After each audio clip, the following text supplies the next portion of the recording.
Herkese merhaba. Hayatım Örgü Motifistan'a hoş geldiniz. Bugün de sizlerle görmüş olduğunuz bu yeni kare motif çalışmasını yapacağız.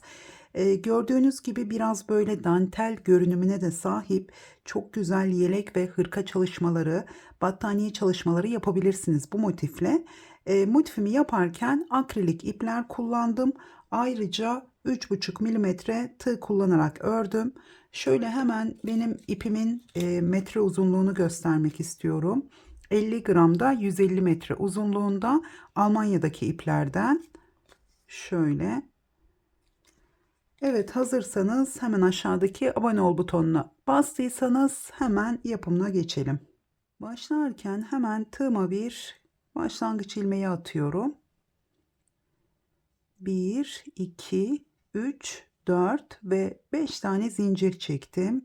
İlk zincirin içine battım. Kaydırmayla bağladım.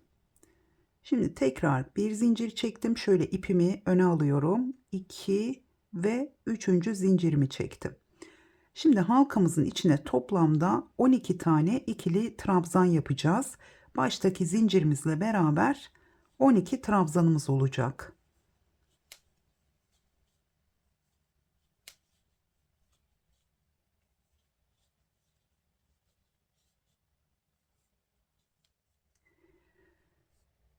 Toplamda 12 tane trabzanımı tamamladım. Şöyle ilk zincirin içine battım ve kaydırmayla bağladım.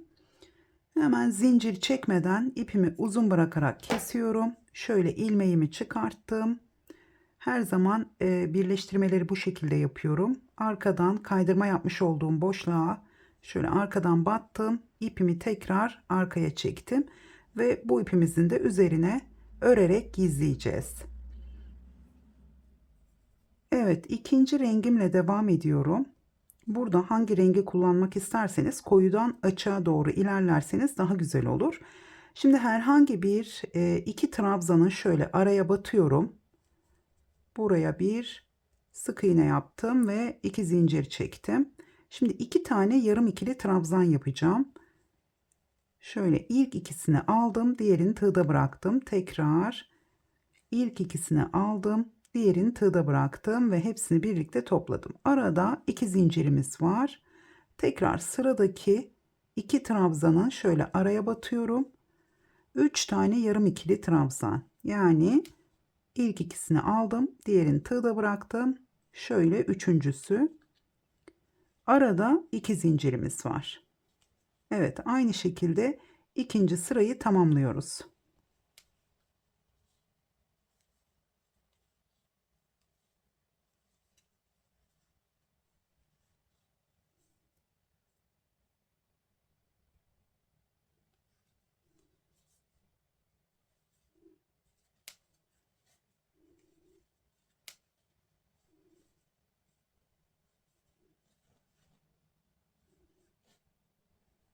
İkinci sırayı tamamladım. Sona geldiğimiz zaman yine iki zincir çektim ve şöyle ilk trabzanımızın üzerine batıyorum. Şöyle hepsini birlikte topladığımız yere kaydırmayla bağladım ve zincir çekmeden ipimi kestim. Tabi sizler zincir çekerek de kesebilirsiniz. Şöyle arkaya çekiyorum ben yükselti oluşmasın diye. Daha sonra üzerine örerek gizleyeceğiz. Üçüncü rengimle devam ediyorum. Hemen herhangi bir iki zincir boşluğuna bir sık iğne yaptım ve iki zincir çektim. Bu bizim ilk trabzanımız. Hemen iki ikili trabzan daha yapıyorum aynı boşluğa. Arada bir zincirimiz var. Tekrar sıradaki iki zincir boşluğuna 3 ikili trabzan. Şöyle üçüncüsü tekrar bir zincir ve 3 ikili trabzan.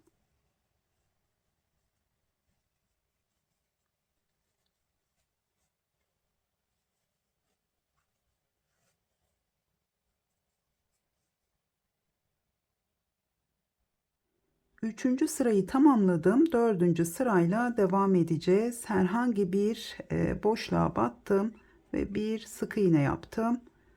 Bir, 2 zincir çektim. Bu bizim ilk trabzanımız. Şimdi tekrar 2 zincir daha çektim. Yani toplamda 5 tane zincirimiz var. Hemen aynı yere, yani ben buradaki sık iğneyi de zincir olarak sayıyorum. Onu karıştırmayalım. Hemen aynı yere bir ikili trabzan yaptım. Yani bir V boşluğu oluşturduk. Arada 2 zincirimiz var. Sıradaki boşluğa atlıyorum. Yine bir ikili trabzan, 2 zincir, tekrar bir ikili trabzan. 2 zincir, sıradaki boşluğa yine bir V oluşturuyoruz. Bir ikili trabzan, 2 zincir, tekrar bir ikili trabzan. Dördüncü sırayı da bu şekilde tamamlayacağız.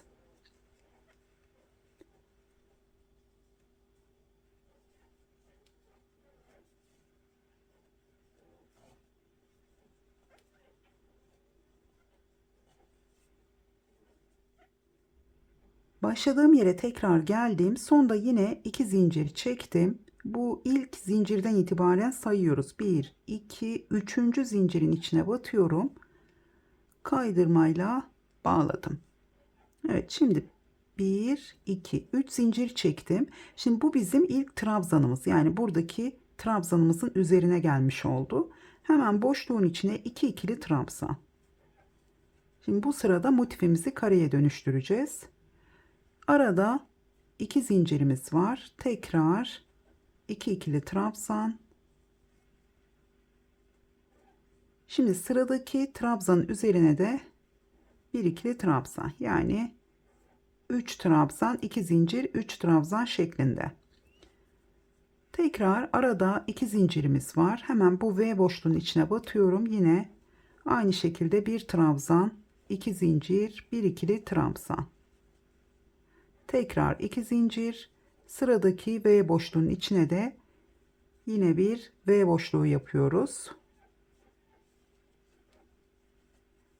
Evet, tekrar 2 zincir. Şimdi ikinci köşemizi yapacağız. Hemen şöyle buradaki ilk trabzanın üzerine batıyorum ve bir ikili trabzan yaptım. Boşluğun içine 2 ikili trabzanla devam ediyorum. Hemen arada yine 2 zincirimiz var ve 2 ikili trabzan. İkinci köşemizi yapmış olduk ve sonda yine şöyle, bakın buradaki trabzanın üzerine de bir ikili trabzan yaptım. Evet, aynı şekilde devam ediyoruz. Yani arada 2 tane V boşluğumuz olacak. Bir tane köşemizi yapacağız. Evet. Sırayı tamamladım. Sonda yine 2 zinciri çektim. Hemen ilk trabzanın üzerine, yani ilk zincirimizin içine kaydırmayla bağlıyorum. Şimdi bundan sonra artık göstermeyeceğim. Çünkü şu köşelerde her sırada arttırma yapıyoruz. Sadece bu ilk köşeyi göstereceğim. Yine 3 zincir çektim. Hatta zinciriniz belli olsun istemezseniz şöyle de yapabilirsiniz. Bir zincir, bir ip aldım. Kaydırma yapmış olduğum boşluğa batıyorum. Buraya bir ikili trabzan yaptım. Bu şekilde. Sıradan devam ediyorum yine. Trabzanların üzerine ikili trabzanımı yaptım. Tekrar köşe boşluğuna 2 ikili trabzan.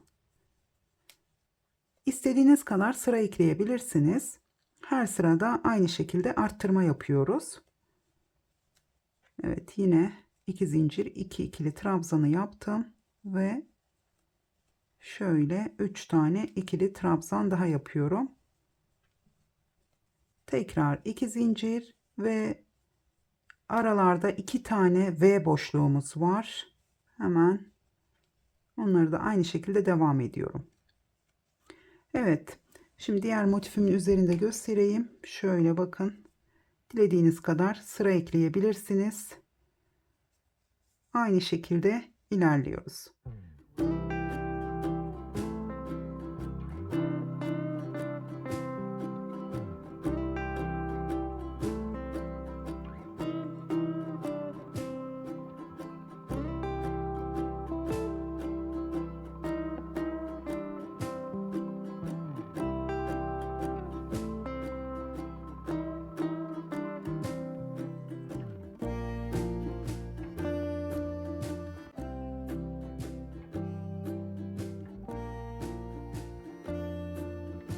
Herkese merhaba, Hayatım Örgü Motifistan'a hoş geldiniz.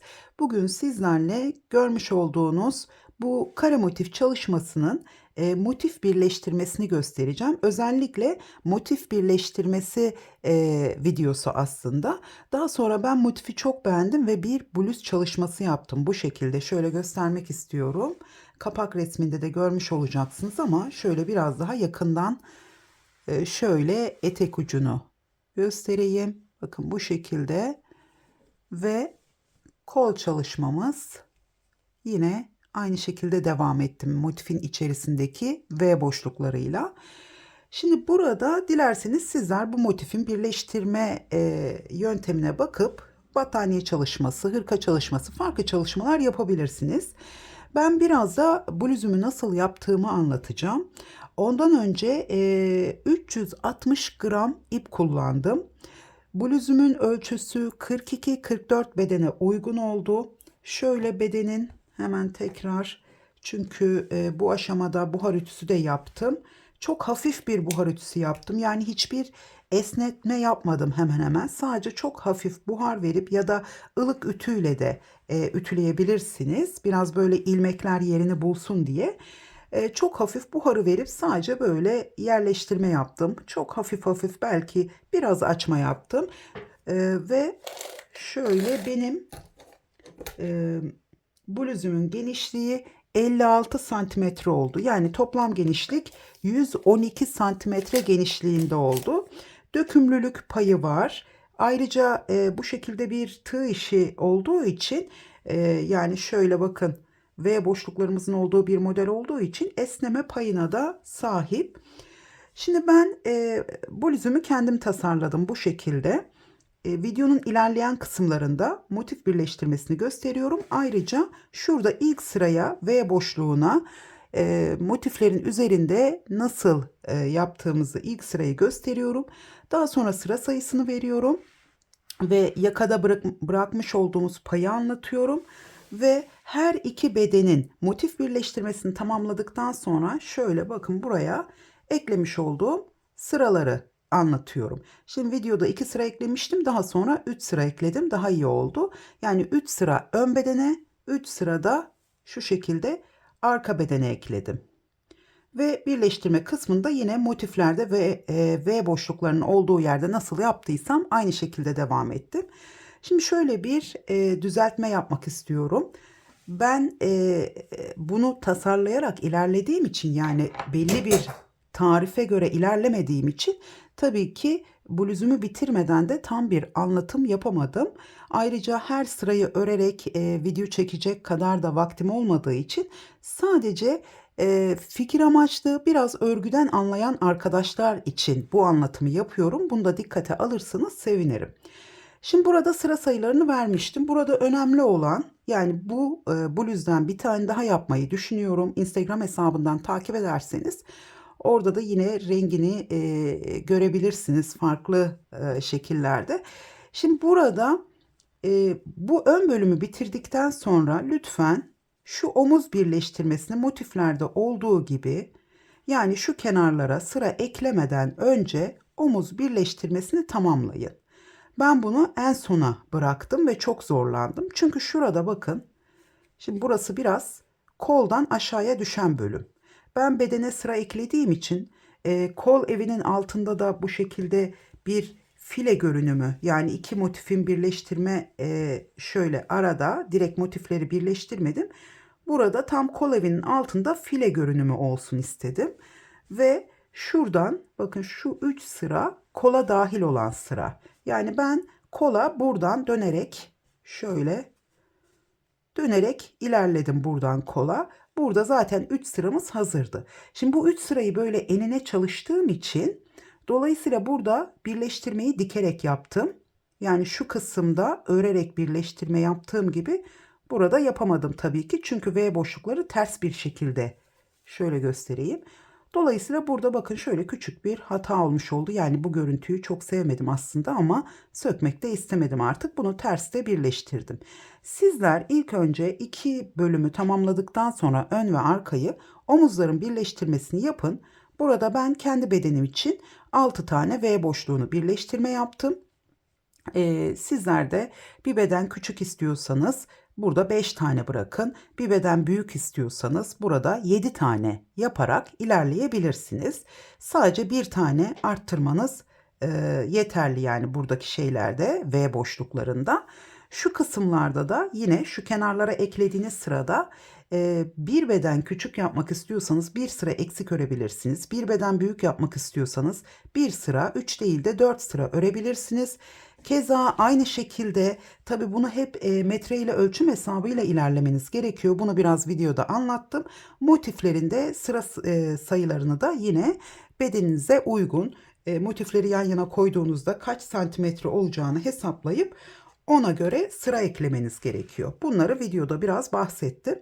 Şimdi burada iki ön bedenin omuz birleştirmesini yaptıktan sonra örerek son sırada, daha sonra buradan şu kısımdaki dikiş olmaması için dönerek, yani şu etek ucundan şuradan başlayıp sıraya omuzları birleştirdiğiniz için buradan dönerek arka bedene de sırayı birlikte örerseniz bu 3 sırayı, daha sonra son sıra artık arkaya mı denk gelir, öne mi denk gelir ya da aşağıda mı kalır sıra başlangıcı, bunu da hesaba katın. Son sırada hangi taraftaysanız birleştirerek şu kol evinin olduğu yere kadar birleştirme yapıyorsunuz. Burada da sayıları verdim zaten. Şu köşeden itibaren kendi bedenim için 9 tane bu yönde, 9 tane de diğer yönde, yani toplam 18 tane V boşluğumuz var şu köşeyle birlikte. Yani şurada birleştirmemi yaptım. Şu aradaki son iki zincirin içine de birleştirmemi yapıp V boşluğunu bırakıp burada boşluk bırakarak sadece bedeni tamamlayabilirsiniz ve sonra da kola devam edebilirsiniz. Daha sonra kolda 38 sıra ördüm toplamda. Biraz da buhar ütüsüyle şöyle 2-3 sıra, şöyle 2 parmak kadar buhar ütüsüyle çok böyle hafif hafif yaptım. Buna dikkat etmeniz gerekiyor. Buhar ütüsüyle de biraz uzadı. 38 sıra, 4 sırada tığ işi lastik yaptım ve kol ağzında da kaydırma çalışması yaptım. Yakada da aynı şekilde, şimdi burada yine 3 sıra 4 sıra lastik çalışması yaptım. Sadece şunu söylemek istiyorum. Burada bir eksiltme yaptım. 2 zincir boşluğuna 2 trabzan, V boşluğunun içine 1 trabzan. Buraya 2, V boşluğuna 1 trabzan şeklinde eksiltme yaptım. Tabii ki sizler de 18 V boşluğu yapıyorsanız burada fark etmez. Sizler kendi bedeninize göre 17 ya da 19 V boşluğu olabilir. Yine burada eksiltme yaparken 2 zincir boşluğuna 2, V boşluğunu da 1 trabzan yapıp ikinci sırada hepsini tığ işi lastik çalışmasına çevirebilirsiniz. Evet, bunun dışında etek ucunda şöyle bir şey yaptım. Çok kolay. Bunu göstermeme gerek yok.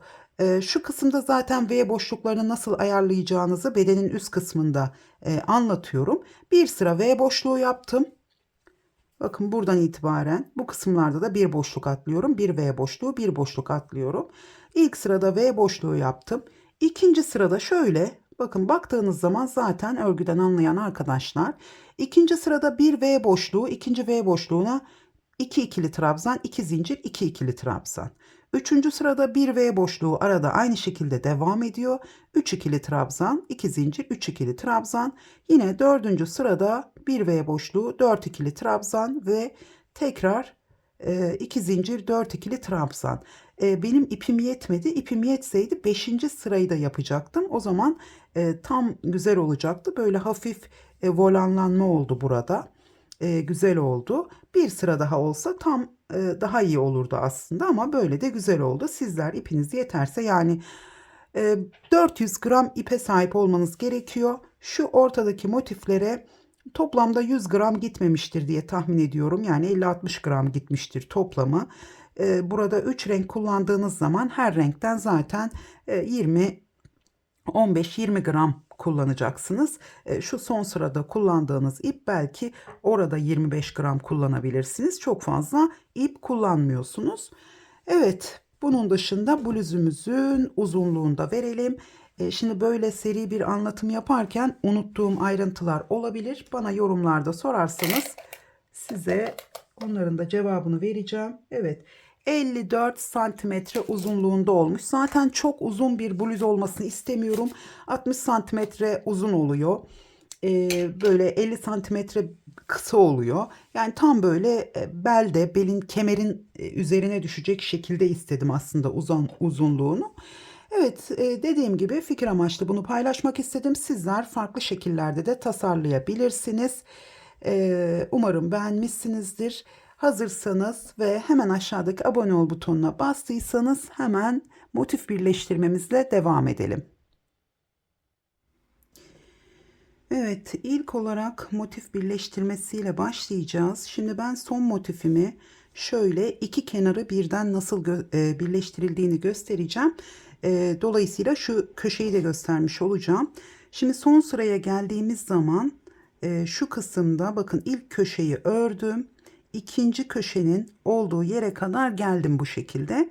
Şimdi burada köşenin içine iki ikili trabzanımı yaptım. Bir zincir çektim. Zaten köşelerde iki zincir çekiyoruz. Bir zincir çektim. Şöyle döndürüyorum. Bakın normalde sizler tabii ki şu alt sırayı birleştirmek isterseniz bu şekilde tek kenarı birleştirme yapıyoruz.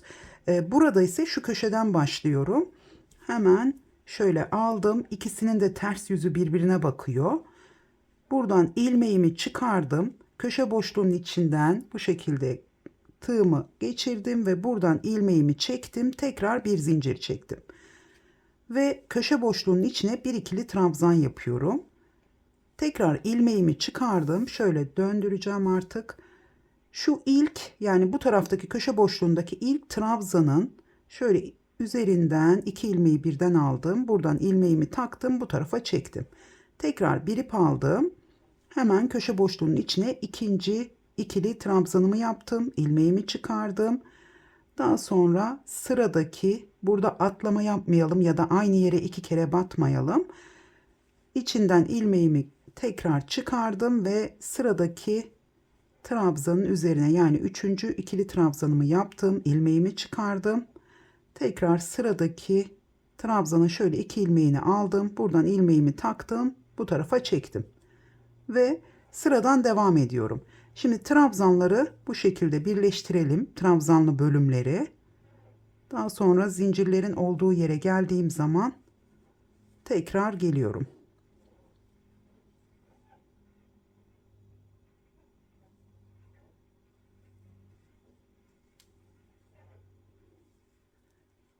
Evet, şöyle son ikili trabzanımı yaptım. Yine ilmeğimi çıkardım. Buradaki son trabzanımdan tekrar tığımı geçirdim ve ilmeğimi çektim. Şöyle çektim. Şimdi burada bakın, burada zincirli bölümümüz geliyor artık. İki zincirimiz var arada. Bir zincir çektim, ilmeğimi çıkardım. Buradaki şu ilk boşluğa batıyorum ve ilmeğimi tekrar bu tarafa çektim ve bir zincir çektim. Şimdi V boşluğunun içine geldim. Buraya bir ikili trabzan yaptım. Yine V boşluğumuzda da iki zincirimiz olduğu için tekrar bir zincir çektim. Karşı taraftaki V boşluğunun içine batıyorum. Buradan ilmeğimi çektim. Tekrar bir zincir ve aynı yere bir tane daha ikili trabzan yapıyorum. Yani bir V boşluğu daha oluşturdum. Tekrar bir zincir, arada iki zincirimiz olduğu için buradan çektim ve bir zincir daha çektim. Tekrar buraya atlıyoruz. V boşluğunun içine geldim. Şöyle bir ikili trabzan, bir zincir, sıradaki V boşluğundan karşı taraftan şöyle ilmeğimi çektim. Tekrar bir zincir ve yine bir ikili trabzan. Tekrar bir zincir ve iki zincir boşluğundan şöyle çektim ve tekrar bir zincir. Şimdi burayı atlıyoruz.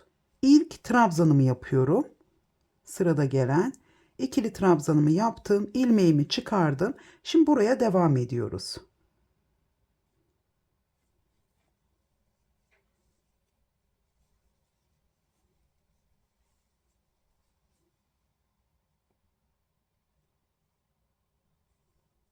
Köşenin olduğu yere kadar trabzanlarımı birleştirdim. Şimdi burada köşenin içine iki tane ikili trabzan yapacağız. Bakın burada iki tane trabzanımız arttı. Hemen şöyle ilk köşe boşluğuna trabzanımı yapıyorum. Yine ilmeğimi çıkardım ve sıradaki trabzanla bu şekilde çektim ve birleştirdim. Tekrar bir ip aldım. İlmeğimizi çektikten sonra zincir çekmiyoruz. Direkt şöyle bakın çekiyorum ve zincir çekmeden ip alıp devam ediyorum.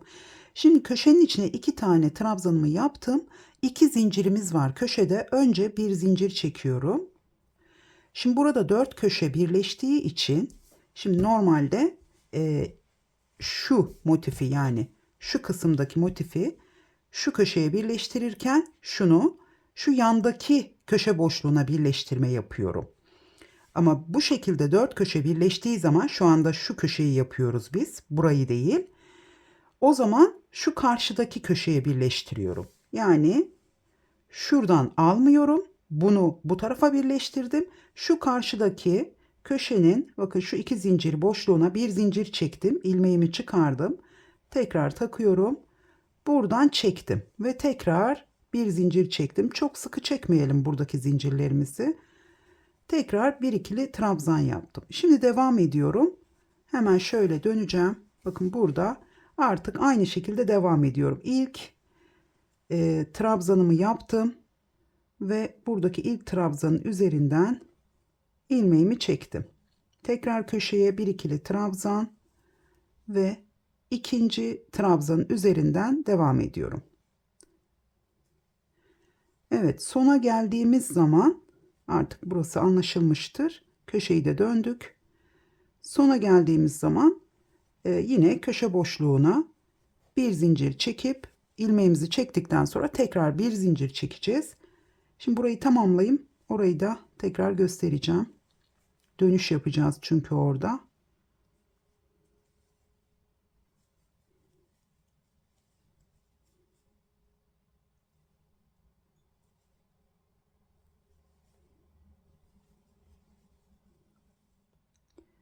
Köşenin olduğu yere kadar geldim tekrar. Burada 2 tane trabzanımı yaptım. Karşı tarafta da bütün trabzanları birleştirdim.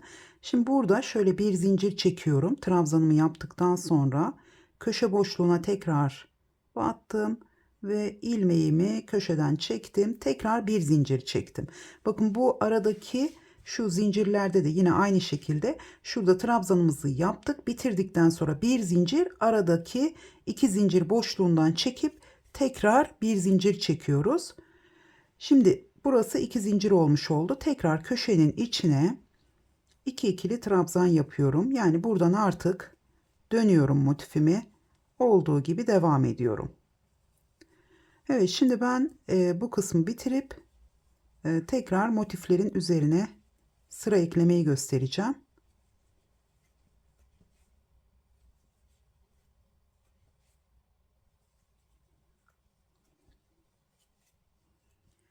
Evet, motiflerimizin birleştirmesini tamamladım.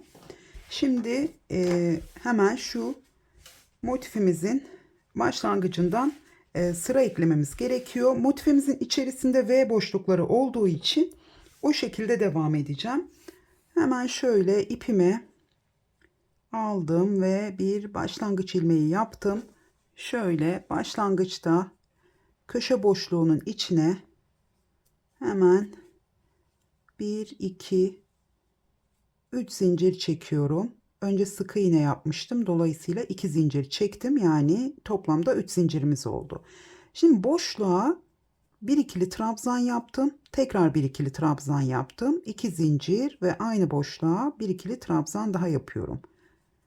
Hemen göstereceğim. Bakın burada başlangıçta 3 zincirimiz var. Yani bir trabzanımız. Daha sonra hemen bir trabzan, 2 zincir, bir trabzan daha yaptım. Yani bir V boşluğu yapmış olduk.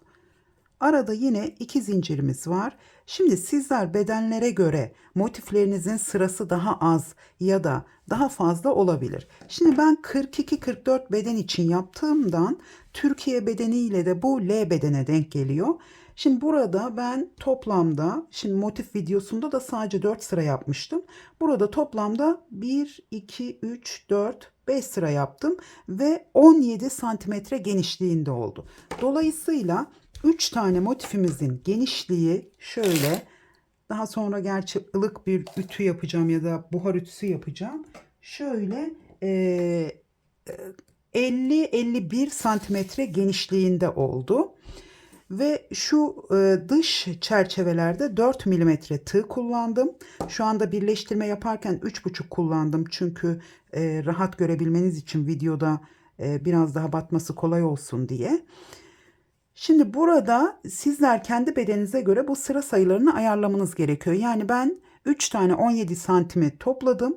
51 santimetre yaptı ve benim istediğim ölçü aslında 55 santimetre. Şu kenarlarda 2 sıra ve bu tarafta da yine 2 veya 3 sıra öreceğiz. Dolayısıyla onlarla beraber her sıra 1 santimetre, onlarla beraber 55 santimetreyi belki de 56 santimetreyi bulmuş olacak. Yani sizler motiflerinizi hesaplayın. Bu kenara eklediğimiz sıralarla birlikte hesaplamanız gerekiyor. Çünkü ben kol altında yani birleşmenin motifle olmasını istemedim. Şu arada da yine V boşluğu olan sıralarımız olsun istedim iki parçayı birleştirirken. Tabii sizler fikir amaçlı ben bunları söylüyorum. Nasıl isterseniz o şekilde de birleştirme yapabilirsiniz. Evet, şimdi burada ilk V boşluğunu yaptım. Şöyle bir ip aldım. Benim tabii ki 5 tane sıram olduğu için burada ona göre trabzanlarımı ayarlıyorum. Siz daha küçük beden yapıyorsanız burada trabzan sayınız 3, 6, 7 olacak. Ben burada şimdi 4 tane trabzana atlıyorum köşe boşluğundan sonra. Şöyle araya batıyorum. 4 trabzanı atladım. Sizler eğer burada 4 sıra yapmışsanız o zaman 3 tane trabzanı atlayarak da yapabilirsiniz. Volanlanma olursa kullandığınız yani motiflerde kullandığınız tığı yarım milimetre düşürebilirsiniz. Ben de bu üst kısımlarda 3,5 kullanıyorum çok fazla volanlanma olmaması için. Tekrar 2 zincir çektim. 1, 2, 3. Şöyle dördüncünün araya battım. Tabi üzerine batarak da yapabilirsiniz trabzanların. Burada tam bu şekilde denk geldi benim örmüş olduğum bedene göre, bakın böyle. Yani ne gergin ne de çok gevşek oldu sıramız. Dediğim gibi sizler buradan başlıyorsanız o zaman araya bir zincir de çekebilirsiniz. Ya da yine burada da mesela şöyle 2, 4 yapsak şuraya bir tane V yaparsınız. Ama burada 3 taneyi atlamanız gerekir. Dolayısıyla burada 3 tane atlayıp yani dengeleyebilmeniz için şuraya bir V boşluğu, bir tane de şuraya V boşluğu yapabilirsiniz. Benim yaptığım gibi bir tane trabzanı bıraktım. Çünkü buradan direkt buraya atlayacağız. Evet, hemen 2 zincir çektim. Yani sizler yine belki daha da büyük yapabilirsiniz. 6 sıra olur burası. 3 veya 4 tane atlamanız yeterli. Onu artık birkaç kere deneyerek görmeniz gerekiyor. Şimdi V boşluğunun olduğu yerler çok kolay. Aynı şekilde devam ediyoruz. Bu ilk sırada bir de motiflerin birleşme yerinde bakın inişler çıkışlar olabiliyor. Şu köşelerde. Oralarda biraz trabzanımı uzatarak yapıyorum. Ya da 3 kere de çıkarak da yapabilirsiniz. İkili trabzanı. Hemen şöyle göstereceğim oraya geldiğim zaman. Şimdi burada benim sayılarım aynı olduğu için 5 tane sıram olduğu için ilk trabzanı atladım. Araya battım. V boşluğu yapıyorum. Tekrar 2 zincir. 2, 4 tane atlıyorum. Yine bir V boşluğu.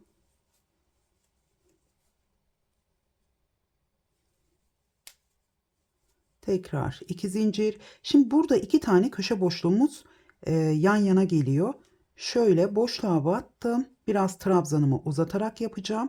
Ya da dediğim gibi şöyle 3 kere de bakın ilkinden tek, ikisini bir, ikisini bir, çok fazla uzatmadan. Daha sonra 2 zincir çektim. Şimdi V boşluğunun ikinci trabzanı bu ilk boşluğa yaptığımız zaman burada biraz atladığımızda gerginlik oluşuyor. Birkaç kere denedim çünkü olmadı. Şöyle yapıyorum. Şurayı ikinci trabzanı şöyle aldım altından ve buraya bir ikili trabzan yaptım. Tekrar 2 zincir, biraz da gevşek çekiyorum duruma göre gerginlik olmasın diye. Yine 4 tane atlayacağım. 2, 3, 4. Şöyle 4 ile 5'in araya battım. Tekrar bir V boşluğu. Yine artık saymama gerek yok. Hemen Şöyle bir öncesinde araya battım ve bir V boşluğu. Bu şekilde ilk sırayı tamamlıyoruz. Şimdi sona geldiğim zaman hemen dönüşü göstereceğim.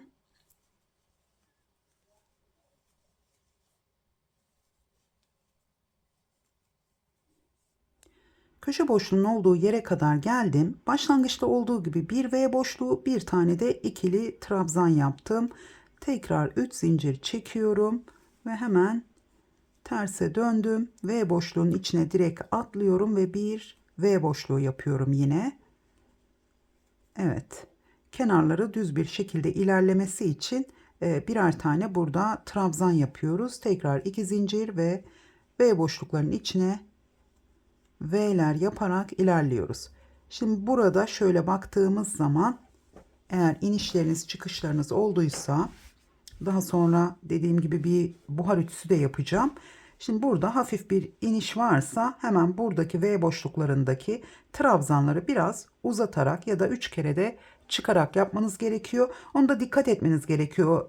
Trabzanları çok uzun yaparsanız belki buradaki uzunluğu da geçebilir. O zaman da yükseltiler oluşabilir. Yani bunu elinizin ayarına göre dengelemeniz gerekiyor. Şimdi ben diğer parçanın üzerinde bitirmiş olduğum diğer parçanın ön parçanın üzerinde sıra sayılarını vermek istiyorum. Başta demiş olduğum gibi çok detaylı bir anlatım yapmayacağım. Örgüden anlayan arkadaşlar için fikir amaçlı anlatıyorum. Şimdi burada ben toplamda kol evi için yani kol evinin buradan başlamasını motifin bittiği yerden başlamasını istiyorum. Şu köşeyi de dahil ediyorum. Bakın şurayı da dahil ediyorum. Buradan itibaren toplamda 16 sıra ördüm. Bu 16 sıranın 13 sırası tam sıra ve son 3 sırasını ise yaka için bu şekilde yaptım. Burada 9 tane V boşluğu bıraktım ve 6'şar tane de omuzlar için V boşluğu bıraktım. Şu kenarlara sıra ekledim. 2 sıra şimdilik. 3 sıra da ekleyebilirsiniz. Bu sizin ölçünüze uygun ilerlemeniz gerekiyor. Bu motiflerin genişliği 50 santimetre, 51 santimetre. Dolayısıyla şu kenara eklediklerimle 51, 52, 53, 54. Belki birer sıra daha ekleyebilirim. Çünkü 110 santimetre toplamda genişliğinin olmasını istiyorum her iki beden birleştiği zaman. 110 olmasını istiyorum. Bu verdiğim ölçülere, kullandığım tığ ve ip numarasına göre aynısını yapmak isterseniz o paralelde devam etmeniz gerekiyor. Şimdi bu iki sırayı da nasıl ekledim? Şimdi burada dediğim gibi 6 tane bıraktım. Son sırada 13. sırayı tamamladım. Buradan döndüm. Dönüşlerde her zaman düz trabzanlarımız var biliyorsunuz. Buradan 6.'yı yaptım. Bakın hemen şu ilk boşluğun içine bir tane zincir çekmeden trabzan yapıp döndüm. Biraz önce gösterdiğim gibi zincirle 3 zincir döndüm, devam ettim. 3. sırayı tamamladığım zaman ipimi kestim. Daha sonra buradan ipimi yeniden bağladım. Şu taraftan saydım. 6. Şu 6. ile 7.'nin başladığı yerden ipimi bağladım. Hemen 3 zincir ve devam ettim. Yine 3 sırayı tamamladım. İpimi kestim. Daha sonra herhangi bir kenardan başlayabilirsiniz. Şöyle göstereceğim. Buradaki ilk boşluğun içinden yine bir trabzan, bir V boşluğu yaptım. Ve 2 zincir, bir V boşluğu. Arada bakın burada düz trabzanlarla ilerlediğimiz için arada bir boşluk bıraktım, bir V yaptım. Bir boşluk bıraktım, bir V yaptım. Bu şekilde devam ettim. Şimdi şuraya geldiğimiz zaman, motiflerin olduğu yere geldiğimiz zaman yine burada motif birleştirmede gösterdiğim şekilde 4 veya 3 tane olacak şekilde bakın bir tane köşede, bir tane şu ortada. Sizin burada trabzan sayınız fazla veya eksik olursa yine aynı şekilde 3 tane yapın. Sadece aradaki trabzan ya 3 olacaktır ya 4 olacaktır. Ya da bir tane V boşluğu büyük beden olursa fazla olacaktır. Benim 3 tane oldu şu kısımda. Sizin 4 olabilir ya da 2 olabilir. Şimdi buradan bu şekilde yine bakın aynı şekilde devam ettim. Motifte gösterdiğim gibi 4 atladım. Köşeyi aynı şekilde ikisini birlikte alarak yaptım. Ve devam ettim. Evet, bir de şuna dikkat etmemiz gerekiyor. Sizin motifiniz ne kadar büyük ya da ne kadar küçük. Bedeninize göre kol evinin genişliğini, şimdi burası tam kol evinin başladığı yer, şurası göğsün bittiği yerde durmasını istiyorum. Henüz tabii ki denemedim ama göğsün bittiği yerde durmasını istiyorum. Buradan itibaren kol eviniz ben 20-21 olarak santimetre olarak planladım. Şu kısımdan başlıyorum. Çok fazla da uzatmadım o yüzden. Belki çok kısa gelirse burayı 3 değil de 4 sıraya da tamamlayabilirim. Şimdi burası 3 sıra olduğu için yakada arka bedeni örerken burada sadece bir sırayı bu şekilde yaka kesimi örerek fazladan yapacağım.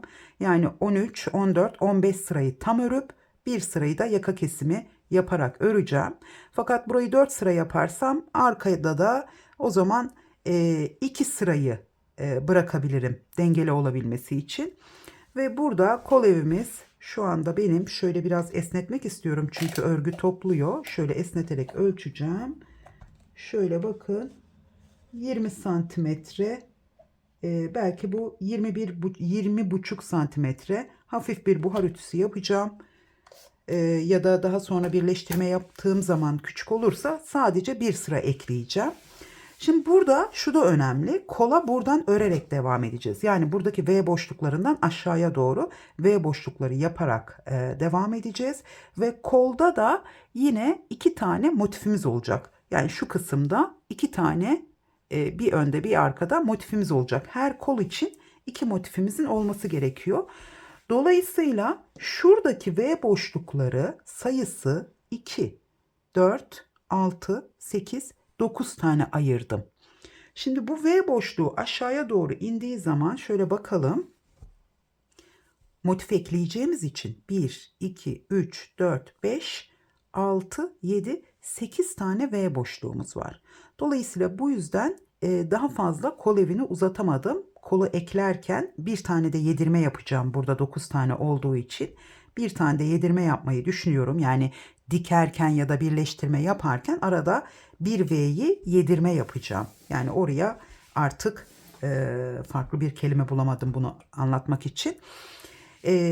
Dolayısıyla kol evini çok dikkat ederek ayarlamamız gerekiyor. Yüksekliğini ölçerek hesaplamanız gerekiyor. Evet, daha sonra etek ucunda da trabzanlarla tamamlayabiliriz. 2 sıra düz trabzan yapmayı düşünüyorum. Lastik çalışması yapmayacağım. Dökümlü bir bluz olmasını istiyorum. Farklı kenar oyası yapabiliriz ama önce bir sıra bir trabzan yapmalıyız. Şu inişleri orada bakın şöyle zaten çektiğimiz zaman düzeliyor. O yüzden problem yok aslında. Hafif bir buhar ütüsü yaptığımızda bu düzelecek. Bu kenarlara işte inişlerin olduğu yerde biraz trabzanları uzatacağız. Yükseltilerin olduğu yerde trabzanların biraz boyunu kısa tutacağız. Daha sonra da kenar için süslü kenar oyaları yapabilirsiniz.